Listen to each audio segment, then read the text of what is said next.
Good morning, all of you. Welcome to your SST class. And students, today I am starting the revision of your chapter 4 of political science. The name of the chapter is Electoral Politics. In this chapter, we have to be learn about the election process of the country and also the powers of the election commission of our country. Okay, so the whole chapter is surrounding about the election से related है the पूरा का पूरा chapter. So let us start. First of all, we must know that what is a election.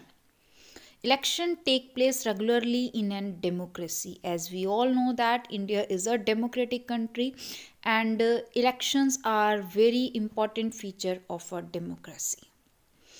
Democracy में elections process है तो country जो है वो डेमोक्रेटिक है. If the elections are not there then the government is not a democratic government. Okay, तो election take place regularly in an democracy. There are more than 100 countries in the world in which election take place to choose the people's representatives. Now here, why we have the elections? हम elections क्यों करवाते हैं? To choose people's representatives. लोगों के representatives को choose करने के लिए इलेक्शंस जो हैं वो होल्ड करवाए जाते हैं in the democracy. Now what is election? Election क्या है? It is the mechanism by which people can choose there representatives at regular intervals and change them when ever they want two is called an election. Mechanism है जिससे लोग जो हैं people can choose there representatives, अपने representatives को choose करते हैं at regular intervals पर एंड चेंज देम, और उनको चेंज भी कर सकते हैं वेन एवर दे वॉन्ट, और जब भी वो चाहते हैं. And this process is known as election. इस प्रोसेस को ओवरऑल हम क्या कहते हैं? Election. Now students, you must know that what is the meaning of representatives. Representatives कौन होते हैं बच्चे? देखो, एक तो होता है हमने डायरेक्ट अपना सरपंच चूज़ कर दिया, और हम गांव के लोगों ने अपना डायरेक्ट हेड चूज़ किया जिसे हमने सरपंच कहा, और वो सारे गांव के डिसीजंस लेगा. ठीक है, तो वो डायरेक्ट चूज़ किया गया है, इसलिए वो रिप्रेजेंटेटिव्स नहीं है. बट एक प्रोसेस ये भी हो सकता है कि पूरे गांव के जो थाउजेंड्स ऑफ पॉपुलेशन है, उस थाउजेंड्स ऑफ पॉपुलेशन में से उन्होंने 50% चूज़ कर दिए. ठीक है, अब उन्होंने ये डिसाइड किया कि ये 50% हमारे लिए एक सरपंच चूज़ करेंगे, तो वो जो सरपंच होगा वो रिप्रेजेंटेटिव होगा, क्योंकि वो डायरेक्ट लोगों ने चूज़ नहीं किया, वो उनके द्वारा चूज़ किए हुए लोगों ने आगे चूज़ किया, तो वो उनको रिप्रेजेंट कर रहा है. ठीक है, तो रिप्रेजेंटेटिव्स हैं हम एक रिप्रेजेंटेटिव गवर्नमेंट चूज़ करते हैं डेमोक्रेसी में, क्योंकि हम डायरेक्ट प्राइम मिनिस्टर चूज़ नहीं करते, हम मेंबर ऑफ पार्लियामेंट चूज़ करते हैं, हम मेंबर ऑफ लोकसभा चूज़ करते हैं, और फिर वो आगे प्राइम मिनिस्टर को अपने हेड को प्राइम मिनिस्टर बनाते हैं, या लोकसभा में जो भी मेजॉरिटी पार्टी आती है उसको हम प्राइम मिनिस्टर बनाते हैं, जैसा कि हमने वर्किंग ऑफ इंस्टीट्यूशन वाले चैप्टर में रीड किया. ओके, तो रिप्रेजेंटेटिव्स फॉर्म ऑफ गवर्नमेंट है and it is called election. इसे हम इलेक्शन कहते हैं. Now people participating in voting for election. As we all know कि लोग जो हैं वो वोटिंग के लिए इलेक्शन में पार्टिसिपेट करते हैं, इलेक्शंस के लिए वोटिंग में पार्टिसिपेट करते हैं. Here the pictures of the voters and they shows you the voter IDs. Okay, now the green shaded countries are the democratic countries in the world. Green shaded, India is one of them, and the whole Europe, Canada, USA, Greenland, and most of the American and North American and South American countries are democratic countries in the world.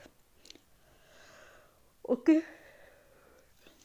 But अगर हम Asia का map को checkout करें तो India को छोड़ के maximum countries जो हैं वो नॉन डेमोक्रेटिक कंट्रीज़ हैं. Same in African continent also. Okay, चलिए, now countries with out democratic freedoms. Without democratic freedoms जो कंट्रीज हैं, North Korea, Vietnam, China, Laos, it is not a part of country or chapter. Now in an election the voters make many choices. अब क्या है कि हम इलेक्शंस क्यों करते हैं, why we need the elections. Elections के में लोगों के पास बहुत सारी चॉइसेस होती हैं, ये तो एक प्रोसेस है. अब हम इलेक्शन क्यों चूज़ कर रहे हैं, we will make laws for them. हम किसको चूज़ करते हैं इलेक्शन के through, that who will make law for us, for people. Next, we choose who will form the government and take the major decisions. हम election क्यों करवा रहे हैं कि कौन गवर्नमेंट बनाएगा और कौन मेजर डिसीजन लेगा कंट्री के.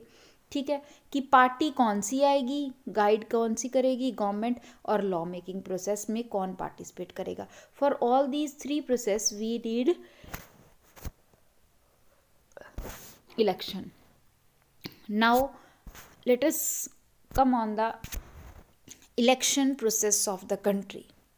Before going to the election process of the country, चलो उसको बाद में डिस्कस करेंगे. First of all we have to be discuss the election process of the country.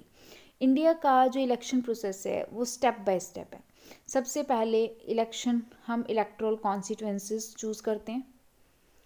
ठीक है, देन रिजर्व्ड कॉन्स्टिट्यूएंसीज कौन सी हैं, then we are forming the voter list, after it the nomination of candidate, educational qualification of candidate, then election campaign, and at the last there is polling and counting of votes. voting होती है और votes की counting होती है. ठीक है, तो ये तो अभी तक मैंने जो आपको पढ़ाया, the starting introduction of the chapter की इलेक्शन क्या होते हैं, हमें इलेक्शन क्यों चाहिए, और इंडिया का इलेक्शन प्रोसेस क्या है. Now let us start from the very first topic of the chapter में. सबसे पहले आपके पास एग्जाम्पल दिया हुआ है इलेक्टोरल कॉन्स्टिट्यूएंसीज का. तो इलेक्टोरल कॉन्स्टिट्यूएंसीज क्या हैं और इलेक्शन कैंपेन में वो क्या, एक एग्जाम्पल के थ्रू इंडियन के प्रोसेस को जो है इसमें बताया गया है. ठीक है, चलिए यहाँ पर चौधरी हरियाणा का एग्जाम्पल है कि हरियाणा में लोकदल पार्टी आई और 1992 इलेक्शन का स्टेटस दिया हुआ है इसमें कि वहाँ लोकदल की पार्टी आई और उन्होंने पार्टी में कैंपेनिंग किया और लोगों के साथ बहुत सारे प्रॉमिसेस किए. एंड देन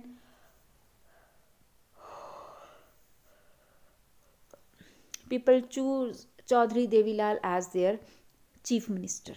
ठीक है, और देन न्यू चीफ मिनिस्टर आ गए लोकसभा में. तो वो कांग्रेस लोकसभा में नहीं, sorry, legislative state assembly elections में और स्टेट लेजिस्लेचर में. ठीक है, तो यहाँ पर हमें एक इलेक्शन प्रोसेस बताया गया, हमने लोगों को चीफ मिनिस्टर क्यों चूज़ किया गया, कैसे चूज़ किया गया, that is.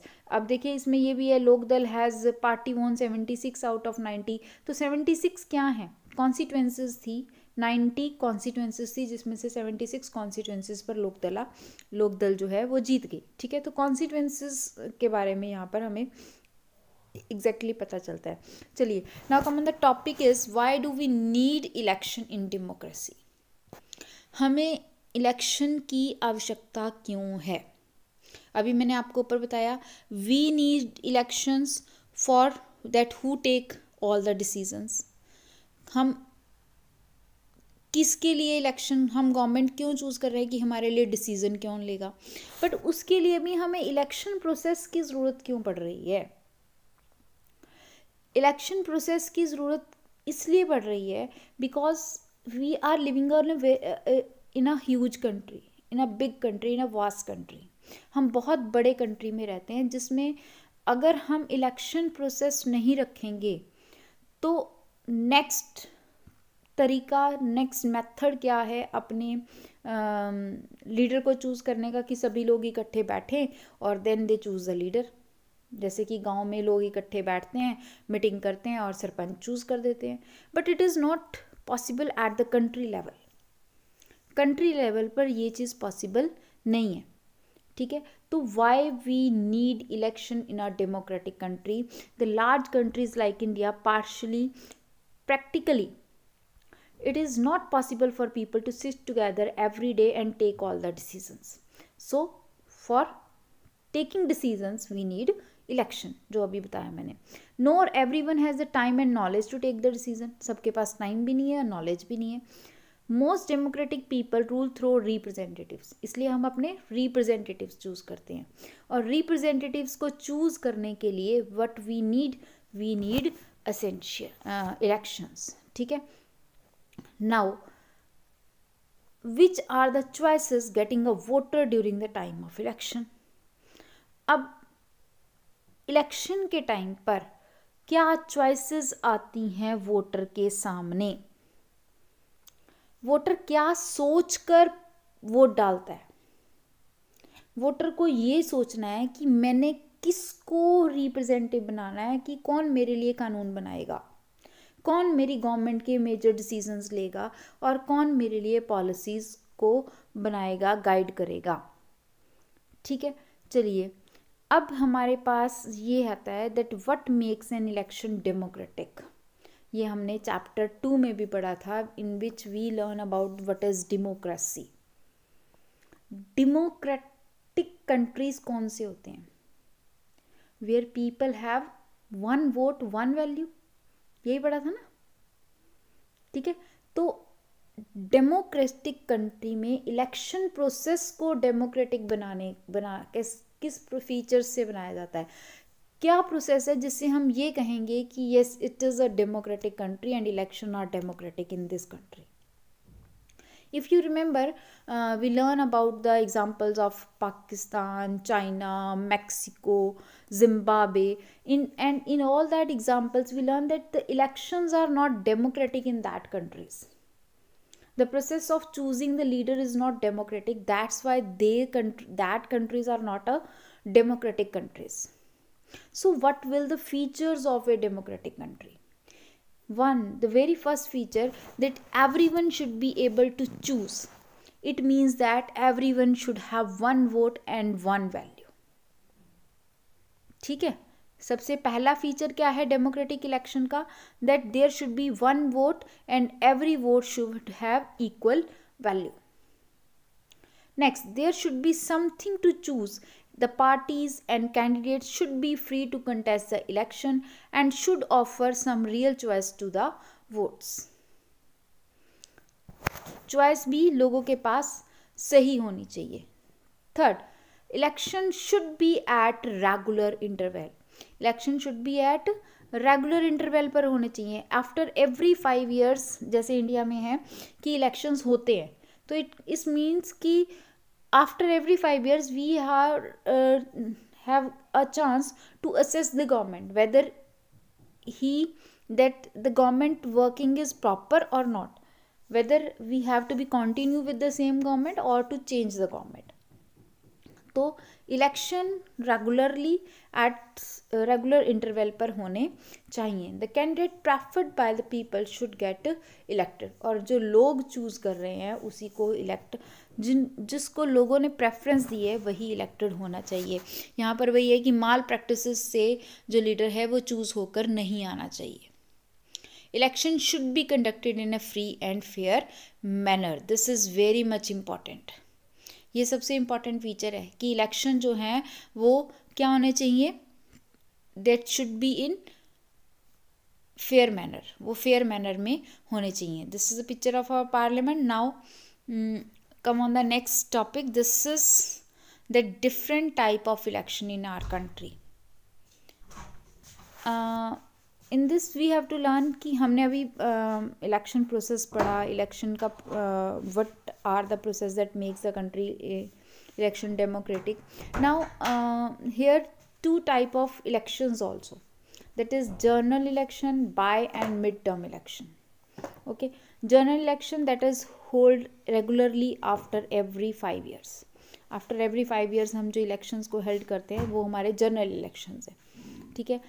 That may be of Lok Sabha और लेजिस्लेटिव असेंबलीज, और we can say that the elections of Vidhan Sabha. ठीक है. Election are held at constituency at the same time after every 5 years. That is general election. Okay. Now by election. By election क्या होते हैं? This is the type of elections. Elections held only one constituency to fill the vacancy.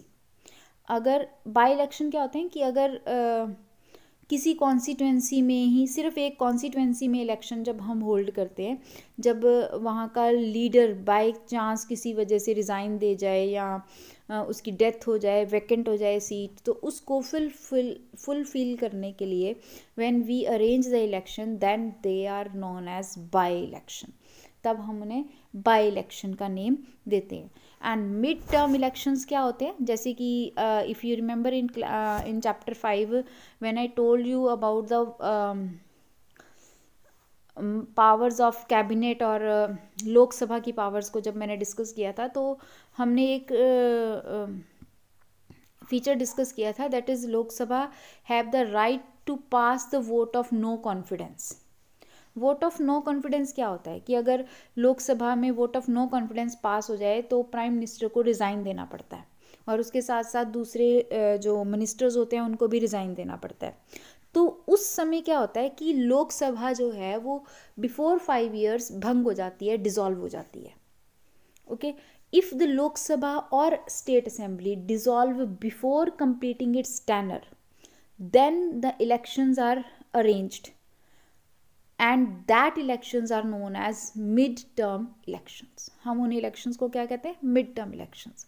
जो 5 साल complete नहीं किए government ने और बीच में ही डिज़ोल्व हो गई और हमें बीच में ही इलेक्शंस अरेंज करवाने पड़े, that is known as mid term election. Okay, so this is about the your type of election. So that's it for today. Next topics we will discuss in the next video. Till then, goodbye. Thank you.